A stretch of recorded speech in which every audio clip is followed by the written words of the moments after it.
Polonya'nın ikinci en büyük şehri Krakow'dan herkese merhaba.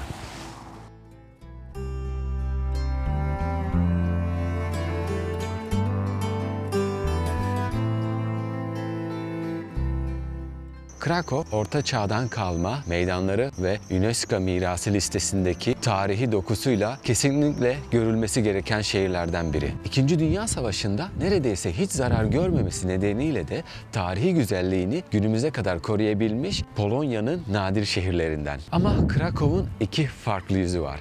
Birincisi 800 yıllık geçmişiyle harika ve büyüleyici tarihi güzelliği. İkincisi ise insanın içini burkan, savaşın izlerini taşıyan tabii ki karanlık yüzü. Size tabii ki taraf seçin demiyorum ama Krakow'a geldiğinizde güzelliği ve hüznü aynı anda yaşayacaksınız. Krakow'a gelmek istiyorsanız en az 3 gününüzü ayırın. Sabahları Wieliczka tuz madenini ve Auschwitz toplama kamplarını gezin. Öğlen ve akşam saatlerine doğru da şehir merkezinin bu büyüleyici ortaçağ havasını keşfedin. Geceleri ise restoranları, barları ve hareketli mekanları kesinlikle görmeden geçmeyin. Evet, yine biraz fazla konuştum ama Krakow beni derinden etkiledi ve sizi de etkileyeceğine inanıyorum. Daha fazla lafı uzatmadan hadi videomuza başlayalım.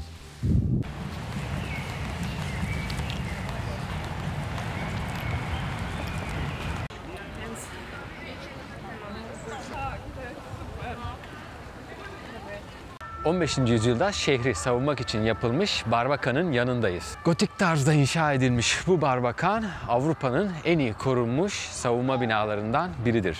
Burada duvarın üstünde bir yazı var. Bu yazı bir şehir efsanesini yazıyor. Burada bu barbakanda şehri savunmak isteyen bir asker şehri savunma esnasında elindeki cephane bitiyor ve artık ateş edecek bir mermi bulamıyor. Şehri savunma esnasında ateş edecek mermi bulamayan asker üzerindeki gömleğin düğmelerini sökerek silahına koyup ateş etmeye devam ediyor ve şehri bu şekilde savunmaya devam ettiği söyleniyor. Bu da Krakow'un şehir efsanelerinden biri. Hemen yanında Florian Kapısı var. Şehrin ana giriş kapısıdır ve barbakan ile birlikte şehrin savunma sisteminin bir parçasıdır.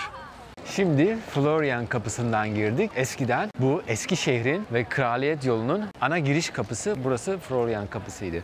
Florian Kapısı'ndan şehre girenlerin kötü ruhlarından arındığına inanılırdı. Ayrıca kapının üzerindeki St. Florian heykelinin şehri yangınlardan koruduğuna dair de bir inanç varmış.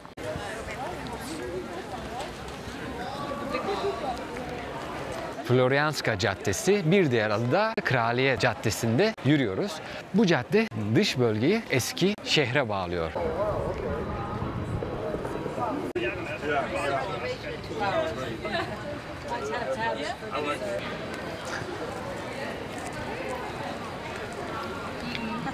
Şeker bombası.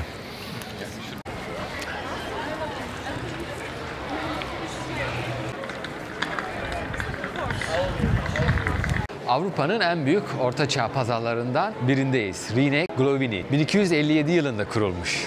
Belediye binası, kulesi ve Adam Mickiewicz anıtı gibi önemli yapılarla çevrilidir. Ayrıca meydanda geleneksel Obwarzanek adı verilen simitler satan satıcılar ve atlı arabalarla da karşılaşabilirsiniz. Meydanın tam ortasında Sukiense yani kumaş pazarı anlamına gelen bir yapı bulunmakta.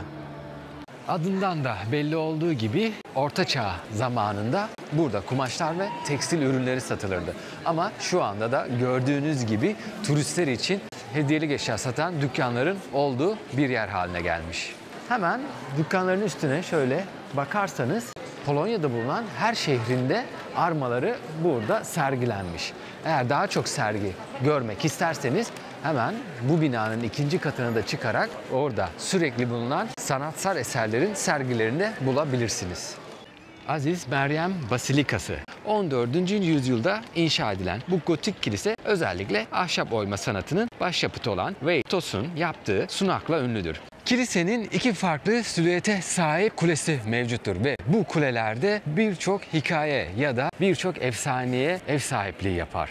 Hikayelerden biri bu kuleyi iki kardeş yapmaktadır ve kulenin yapımında kardeşlerden biri kulenin yapımını hızlıca ve daha güzel yürütmektedir. Görüyorsunuz burada solda bulunan kule. Daha güzel ve daha hızlı yapan kardeş diğer kardeş tarafından kıskanılmaktadır. Kıskancından ve hasetinden kardeşini öldürür. Ama kardeşini öldürdükten sonra kendini suçlu ve pişman hisseder. Ve kendini suçlu ve pişman hisseden kardeş kendi canına kıymak için intihar eder. Ve bu acıklı hikaye doğar. Şimdi dikkatlice dinleyelim. Trompetçi bir melodi çalıyor.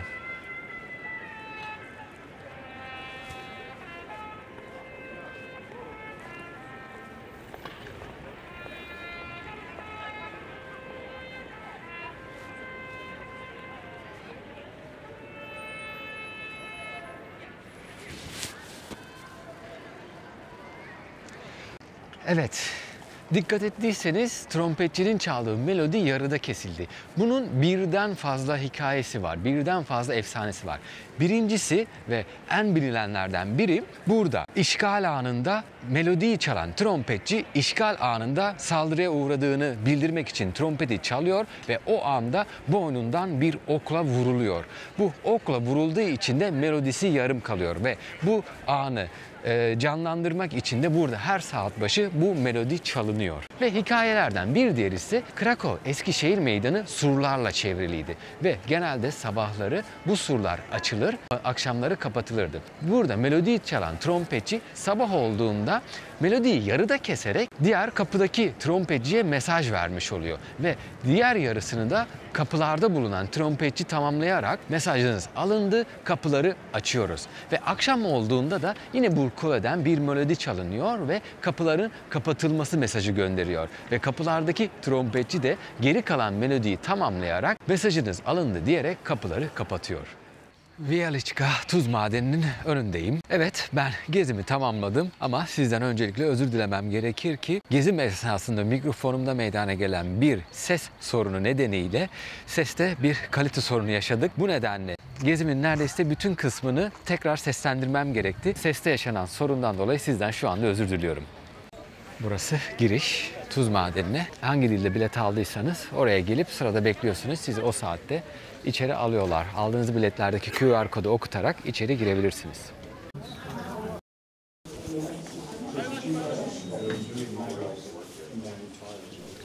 Herkese merhaba. Viyaliçka Tuz Madeni'ndeyiz. Şu anda saat 10.30. Viyaliçka Tuz Madeni'ne Krakow şehrinden 15-20 dakikalık arama mesafesinde ama turla gelirseniz daha uzun sürebilir. Şimdi Tuz Madeni'ne giriyoruz. İngilizce bir tur olacak.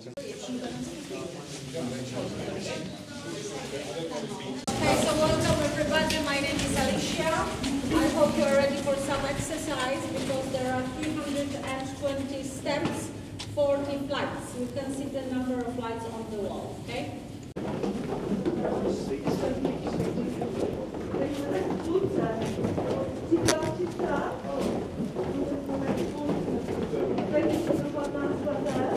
Aşağı inerken de madenin birkaç özelliklerinden bahsedelim. Krakow'un yaklaşık 20 kilometre güneydoğusunda tuz madeni. 13. yüzyıldan beri de işletilmektedir. Yerin 135 metrede altında. Okay, question. Does anyone speak Polish? My question is only for English-speaking visitors. Polish people is Şimdi arkamda tabelalar var. Bu tabelalar kazıların, bu odaların ve madenlerin hangi tarihte oluşturulduğunu yazıyor. Burada bu madende şu anda turistlerin gezebileceği 25 tane oda varmış. Aslında bu madende de 2000'den fazla da oda bulunuyormuş. 2000'den fazla oda da 300 kilometrelik bir mesafeye eşdeğermiş. Aslında turistler şu anda biz sadece 2 kilometrelik bir yolu yürüyeceğiz. 2 kilometrelik yol ise bu tuz madeninin sadece %1'lik bir miktarına eşdeğermiş.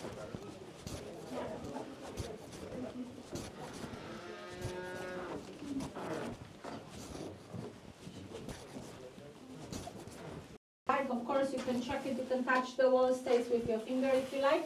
However, later on you'll see sculptures that are made of salt, so please don't touch them because they can dissolve with the moisture of your hands. The floor, sometimes this is the rock salt, sometimes it's not, but you can tell the difference easily. If it's a bit shiny, so this is the rock salt. If it's not shiny like this one, so this is concrete.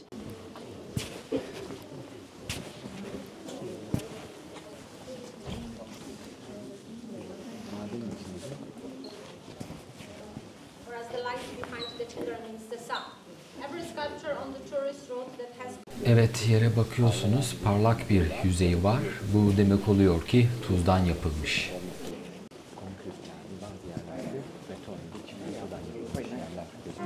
I left my homeland for Krakow, where I was to marry Prince Bolesław.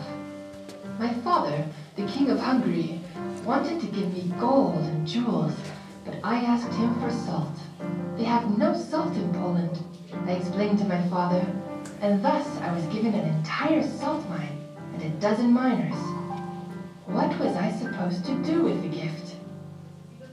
Suddenly, a strange thought occurred to me. I came to the mine shaft, took off my engagement ring, and threw it into the mine. When we arrived to Poland, I asked the miners to look for salt. They came back a few days later. The oldest of them approached me. He held a small lump of salt in one hand and my engagement ring in the other. Princess Kinga, after her husband's death, became a nun. She set up the convent of St. Clare's in Stary-Sącz. It's a town.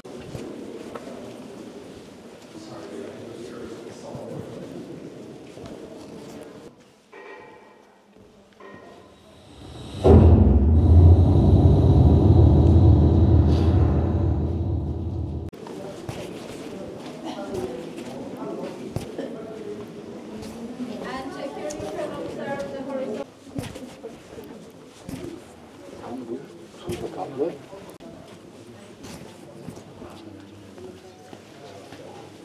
Okay, so behind me you can see the stable for the horses from the.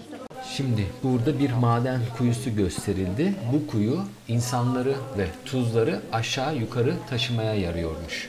8 tane at tarafından çekiliyormuş. Bu nedenle 8 beygir gücünde olduğu söylendi. Madende hiçbir zaman köle ya da esir çalışmamış. Aslında burada çalışmak bir ayrıcalıkmış.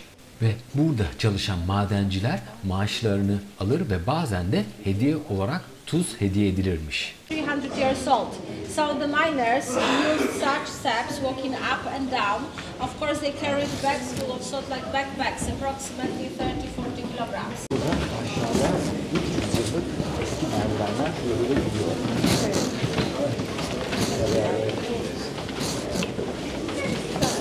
Burada.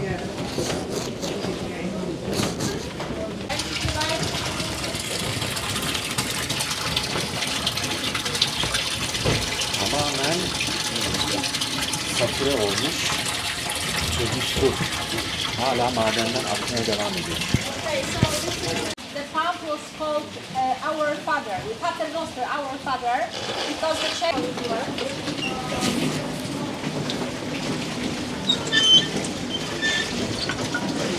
Şimdi ikinci leveldeyiz. Bu ikinci level yerin 90 metre altında ve yürüyüşümüze devam ediyoruz.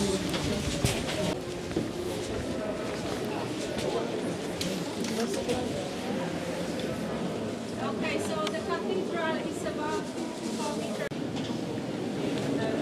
Burası Aziz Kinga Şapeli. Gördüğünüz gibi harika ve çok ihtişamlı. Tuz madeninin en önemli yeri ve kalbi. Aziz Kinga Şapeli'nin içindeyiz. İçerisi etkileyici. Yerler tamamen tuzdan 40 metre genişliğinde ve 55 metre uzunluğunda. Ortada bulunan şamdan tamamen tuz kristallerinden yapılmış. Şu anda yerin altında bulunan en büyük şapeli içindeyiz. Duvarlar, yerler ve şurada bulunan altar da tuzdan yapılmış.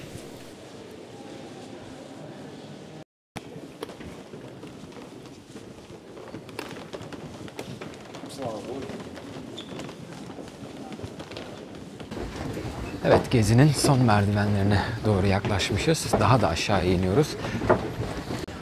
Böyle bir noktaya geldik. Şu anda 130 metre derinlikte bulunuyormuşuz. Karşıdaki tabelada öyle yazıyor. Evet, şu anda madenin 130 metre derinliğinde bulunuyoruz. Şurada bu şekilde bir tünel var. İçinde botla eskiden tur yapılabiliyormuş. Ama 1950'li yıllarda Avusturyalı askerler bir kazaya sebep olmuş ve burada bir botla sıkışmışlar ve oksijensizlikten can vermişler. Ondan dolayı da bot turları artık yapılmaz olmuş. Burada madenciler hala çalışıyor, görebiliyorsunuz. Bir işten dönüyorlar. Ne yapmışlar bilmiyorum. Ama madencilere denk geldik. Biyeliçka tuz madeninde turumuz tamamlandı. Şimdi bizi sadece bıraktılar.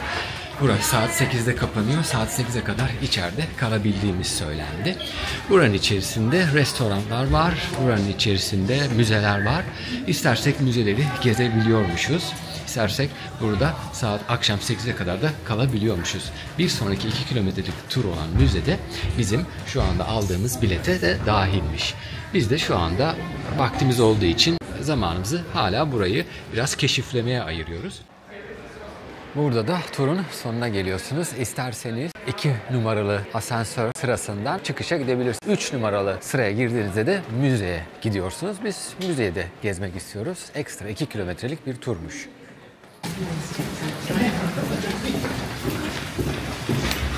May I? Ja, for sure. Yeah, turning right.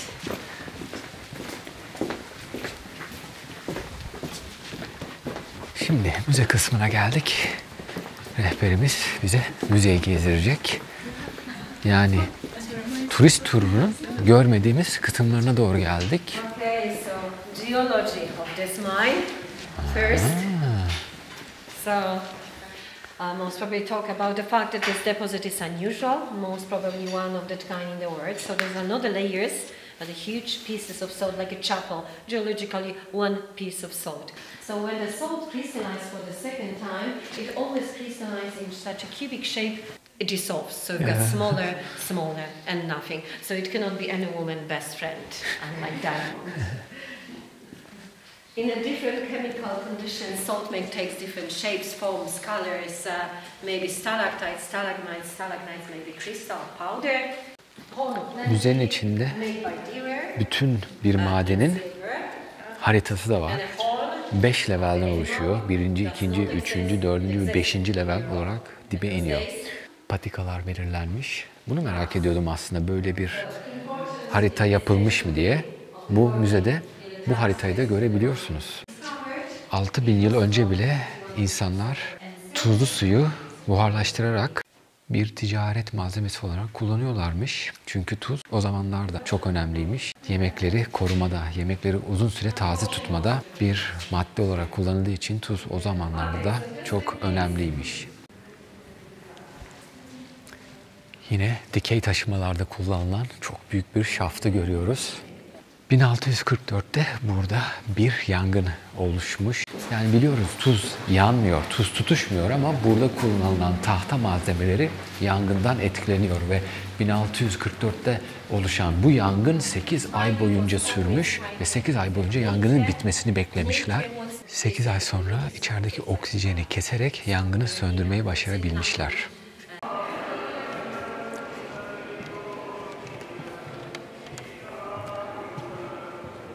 Şuranın büyüklüğüne bakar mısınız?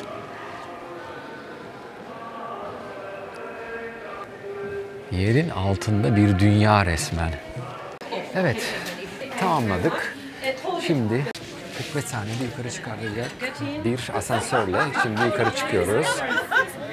Oo, bayağı dar bir asansör. Well, Ross, can you squish in there a bit? Mine's skinny. Oh my god! Oh, I see. Cozy place. Oh! That's why your bag's in front of you. There we go. In a second section, so down at the end, slope down at the end. In another word, through the roof. The rolls here are, you know, not the same as on the surface. It's not easy, not easy. Bu şekilde çıkmayı hiç tahmin etmiyorduk ama daracık bir kabinden şimdi çıkıyoruz. Daracık bir kabinden çıktık. 135 metreden 40 saniye içinde yukarıya geldik. Evet, turumuz burada bitti. Tekrardan görüşmek üzere diğer turlarda.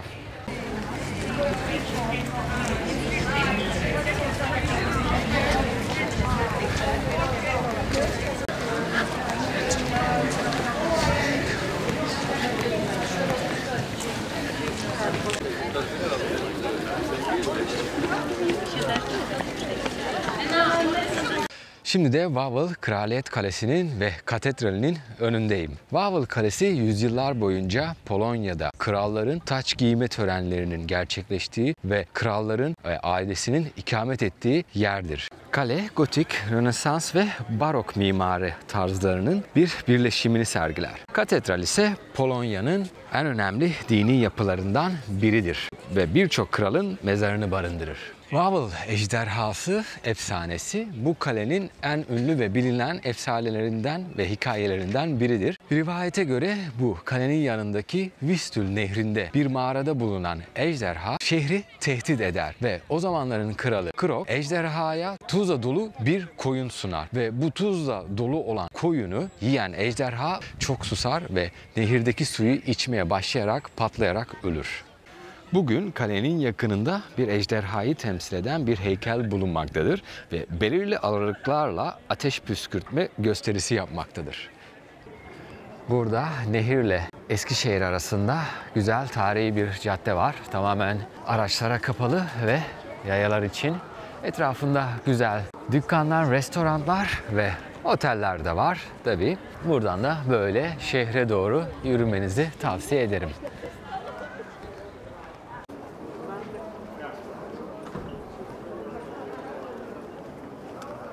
Hala aynı caddede yürümeye devam ediyorum. Bu caddenin adı Grodzka Caddesi'ymiş. Bunu da öğrenmiş olduk. Böyle küçük bir meydana çıkıyor ve sağ tarafta harika bir kilise bulunuyor. Bu kilisenin adı St. Peter ve Paul Kilisesi. Barok mimarının en güzel örneklerinden biriymiş. 1619 yılında Jesuit tarikatı tarafından inşa edilmiş. Özellikle cephesindeki havari heykelleriyle de dikkat çekiyor. İlerleyelim, yanına gidelim. Açıksa içine girelim.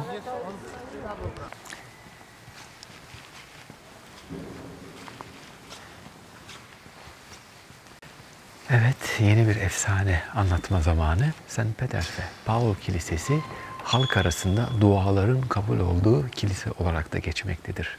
Bir rivayete göre bu kilisede edilen dualar havariler tarafından direkt gökyüzüne taşınır ve edilen dualar kabul olmuş olur. Bu nedenle sınav zamanları öğrenciler bu kiliseye çoğunlukla gelir ve sınavlarının iyi geçmesi için dua ederler. Şimdi de Kazimierz, Krakow'un eski Yahudi mahallesinin olduğu yerdeyiz. Burada farklı restoranlar, farklı dükkanlar, vintage eşyalar, güzel caddeler, farklı eski mekanlar bulabilirsiniz. Gelip burayı da gezmenizi tavsiye ederim. Burada şimdi iki tane mekan göstereceğim. Birincisi eski bir sinagog, adı Hevre. Bu sinagog şu anda restoran ve bara çevrilmiş. İçeride Çek birası da satılıyor. Buraya gelip bir şeyler yiyip içerideki güzel ambiyansı yaşayıp bir şeyler içebilirsiniz. Onun hemen yanında ise Palac Nowy var. Krakow'un ve Polonya'nın ünlü yemeklerinden biri olan zapiekanka. Ekmek üzerine hazırlanmış farklı yemeklerden tadacağız. Onun da birazdan yanına geçeceğiz. Haritada görüyorsunuz kısa bir yürüyüş mesafesiyle Palac Nowy'ye geldik. Yuvarlak şeklinde bir yapı ve her penceresinden farklı ekmek üzerine hazırlanmış böyle tavuk, peynir, patates gibi yemekler alabiliyorsunuz. Şimdi Krakow'da bulunan Schindler'in emaye fabrikasının önüne geldik. Buraya aslında şu anda ikinci gelişimiz ama önünde her zaman uzun bir kuyruk olduğu için içeri giremiyoruz. Yani içeriye girmek gerçekten zor. Önünde uzun kuyruklar oluşuyor. Schindler'in emaye fabrikasını gezmek istiyorsanız buraya gelip sırada bekleyeceksiniz. Bayağı erkenden gelmeniz gerekiyor. Ya da bir ay ya da 2 ay önceden online biletler alabilirsiniz. Peki bu Schindler'in fabrikası, emaye fabrikası nedir? Neden önemlidir? Oskar Schindler bir Alman sanayiciydi. Nazi Partisi'ne üyeydi. Ancak savaş boyunca 1000'in üzerinde Yahudi'yi ölüm kamplarından kurtardı. İşçilerini zorla çalıştırmak bahanesiyle bu emaye fabrikasına işe aldı. Böylece onları toplama kamplarına gönderilmekten kurtardı. Bu emaye fabrikası yani bu Schindler'in fabrikası 1993 yapımı Steven Spielberg'in yaptığı Schindler'in Listesi filmiyle ünlü oldu. Bu Schindler'in fabrikası da Krakow'da Yahudi mahallesinin yakınlarında bulunuyor. Şu anda haritada işaretliyorum. Gelmek isterseniz. Schindler'in fabrikasının hemen 1-2 cadde yanında da Yahudi mahallesinin, Yahudi gettosunun Krakow'da bulunan son duvar örneklerini de görebilirsiniz. Yahudi gettosu ne oluyordu? Yahudileri bir mahallede, bir alanda tuttukları yer, onları o mahalleye kötü şartlarda, zor şartlarda tuttukları bir bölgeye deniyor Yahudi gettoları.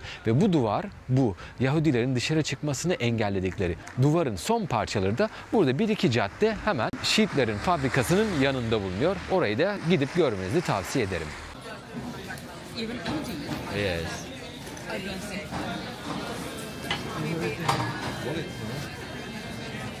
Üçüncü günün sabahından merhabalar. Şimdi Auschwitz Yahudi toplama kampına geldik. Giriş böyle bir hava limanı girişi gibi kontrollerle başlıyor. Ardından saatiniz, yani turunuzun olduğu zamanın böyle bir sticker'ını alıyorsunuz. Sonra burada bir toplanma alanı var. Sizin biletinizin olduğu saati bekliyorsunuz. Şu anda böyle bir alandayız, görüyorsunuz. İçeri girişler neredeyse böyle havalimanına girilmiş gibi yapılıyor. Buraya benim ikinci gelişim ama daha önceden turla gelmiştim. Turla girerken böyle bir giriş olduğunu hiç hatırlamıyorum. Direkt sanki kapıya gelmiştik diye hatırlıyorum. İçeri girmiştik ama biraz daha profesyonel hale getirmişler. Biraz daha düzenli hale getirmişler. Mesela Fransızca, Polonya dili, İtalyanca diller ve saatlere göre ayrılmış. Tabii ki turlu bir gezi olacak. Bu nedenle biz şu anda 10.30 olan vaktimizi bekliyoruz. İngilizce dilinde olacak. Bakalım, şimdi turumuz başlıyor Auschwitz toplama kampında. Turda rehberimiz var. Rehberimiz konuştukça burada kulaklıktan duyabiliyoruz. Ben size yine duyduğum, gördüğüm şeyleri sizlere çevirmeye çalışacağım elimden geldiğince.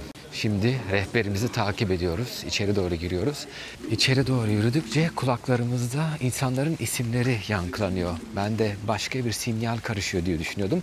Ama kulaklarımızda insanların isimleri, buraya gelen insanların ve ölen insanların isimleri yankılanıyor, söyleniyor. Bu alanda 3 tane kamp bulunuyormuş. Şu anda biz birincisine doğru gidiyoruz.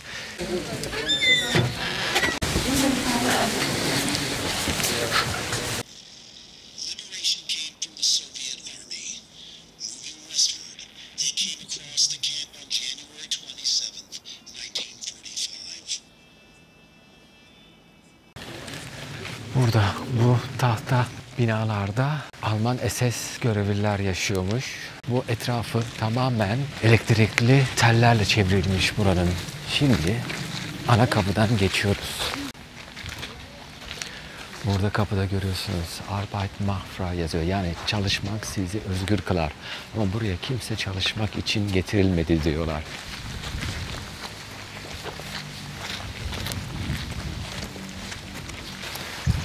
Bu binalara Sovyet esirler getirilmiş ve çok zor şartlarda yaşamışlar.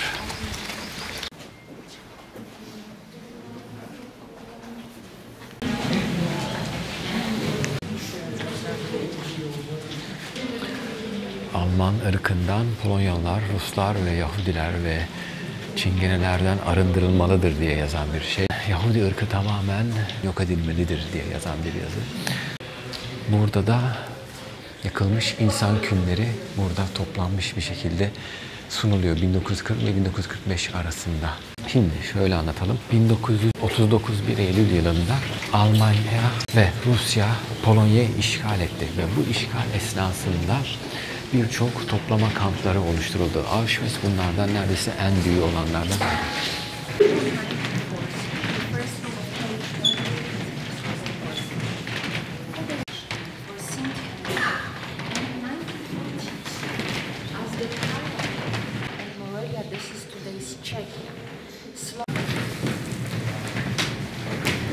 Burada ölüme giden yol diye 3. bir odaya giriyoruz.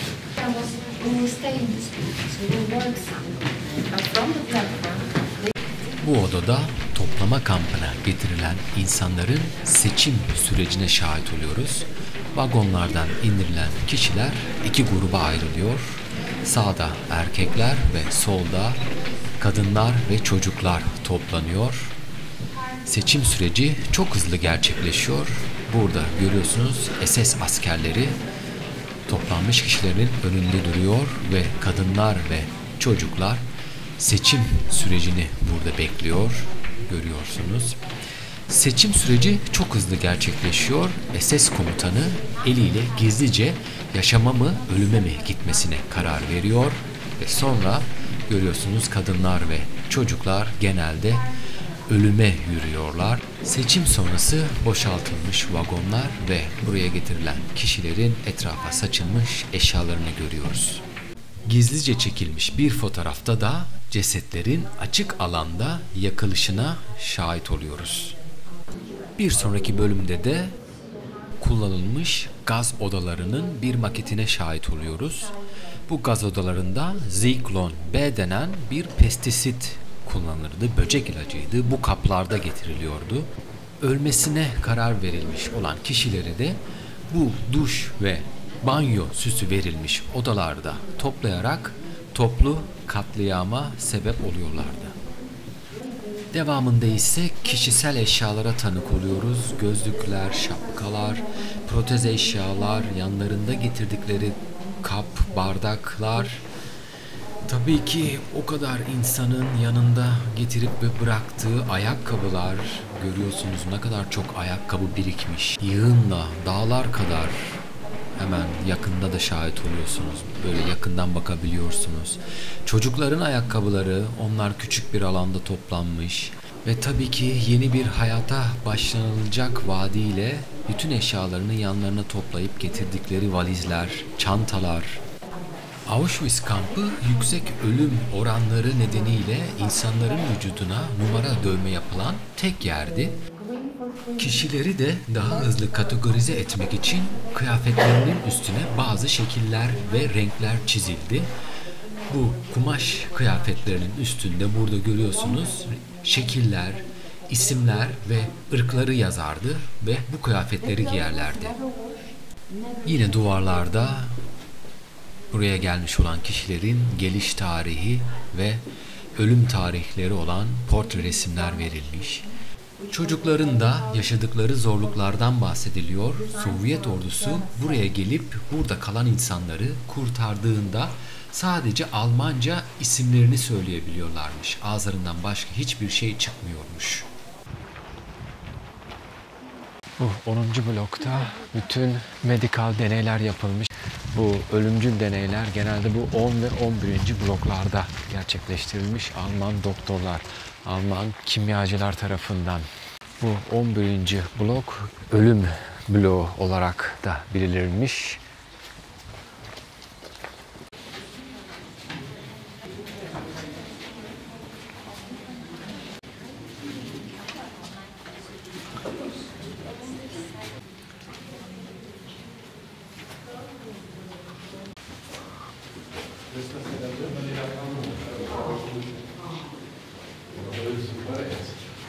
Burada bu blok 11'de ilk Zyklon B denen böcek ilacının 600 kişilik Sovyet üzerinde katletme burada gerçekleştirilmiş.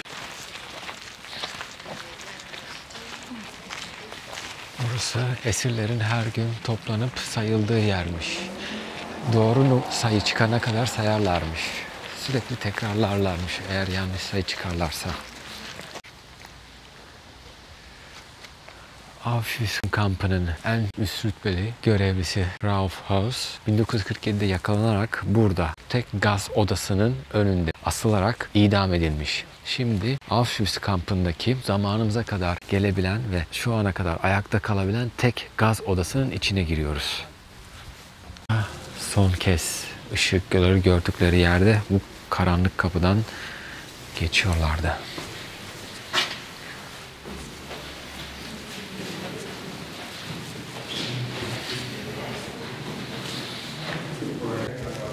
Ve gaz odalarının üstünde böyle açıklıklar var.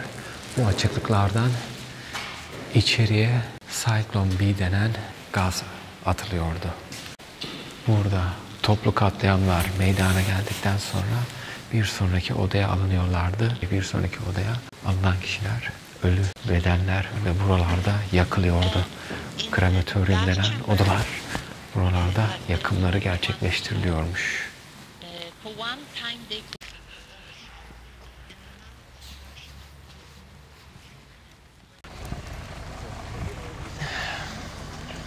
Evet, birinci kamp gezildikten sonra bir shuttle otobüs sizi ikinci kamp yerine getiriyor. Burası da Auschwitz-Birkenau'da ikinci kamp.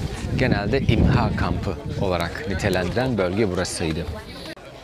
İnsanlar Avrupa'nın dört bir yanından sığır vagonlarında günlerce yolculuk yaparak Auschwitz kampına getirilirdi. Günde sadece bir veya iki öğün yemek veriliyormuş. Burada seçimlerin, ayrışmanın yapıldığı yeri görüyorsunuz. Fotoğraflarda gördüğünüz trenin durduğu yer burası. Tren durduğu anda ilk ayrışma yapılıyor.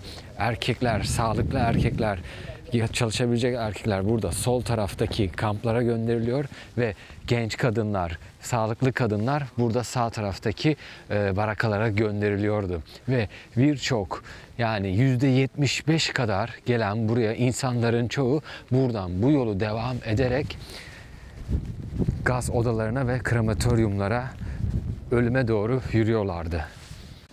Seçilmeyenler, yaşlılar, kadınlar buraya üstlerini değiştirmek için getiriliyormuş. Üstlerini değiştirmek için getirildiklerinde bu odayı aslında temizlenmeleri için duş salonları olduklarını düşünüyorlarmış. Üstlerini değiştirdikten sonra ilerleyerek üstünde böyle duş başlıkları bulunan odalara giriyorlarmış burada. Ama bu odaların içinde üstlerindeki bacalardan atılacak siklon B denen ölümcül böcek öldüren ilaçlar salınıyormuş. Buraya getirilen ve seçilmeyen kişiler ölüme terk ediliyormuş. Öldükten sonra bir asansörle yukarıya alınarak burada yıkılmış halini gördüğünüz krematoryumlara gelerek cesetler yakılmaya devam ediyormuş. Burada görüyorsunuz. 1944'te Rus askerler buraya doğru yönlenirken artık bu arkamda gördüğünüz krematoryumlarda belgeler, dokümanlar yakılmaya başlamış. Yani Alman komutanlar, Alman askerlere burada yapılan bütün trajedilerin dokümanlarını bu krematoryumlarda yakmasını emretmiş. Krematoryumlar, yani insanların yakıldığı bölgenin solunda bazı çukurlar var. Bu çukurlara yakılan bedenlerin külleri atılırmış ve arkadaki bazı çukurlarda hala insan kemiklerinin olduğu söyleniyor. Şimdi de kadınların tutulduğu barakalara doğru geliyoruz. Burada içeride ne kadar kötü şartlarda yaşadıklarını ve nasıl yaşamlara zorlandıklarına şahit olacağız.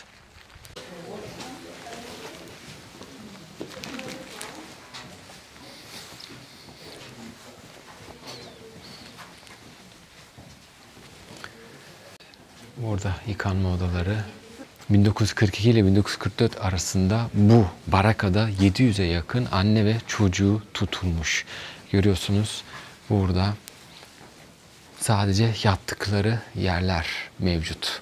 Alt katta kaldıkları zaman çamurdan dolayı muzdariplermiş ama eğer üstte de yattıkları zaman da her zaman çatı akarmış ve üstleri ıslanırmış. En çarpıcı bölüm ve noktada burası olduğunu söylemem gerekiyor. Yani burada istifleniyorlar, 700 kişilik aynı barakanın içinde. Evet, 3. günümüzün sonunda Auschwitz-Birkenau 2. kampında Krakow'daki gezimiz son buluyor. Tuz madenini ve Auschwitz kampını aynı günde yapamayacağınız için ben Krakow'a 3 günden fazla zaman ayırmanızı tavsiye ederim. Tuz madeni 15 dakikalık ya da 20 dakikalık bir yol mesafesinde ama Auschwitz kampı Krakow'dan 1 saat arabayla uzaklıkta. Onun için ve neredeyse 5-6 saat sürüyor. Şöyle de arkamı trenlerin geçtiği kapıya doğru çevirerek sizlere tekrar teşekkür ederim. Bu videoyu buraya kadar izlediğiniz için.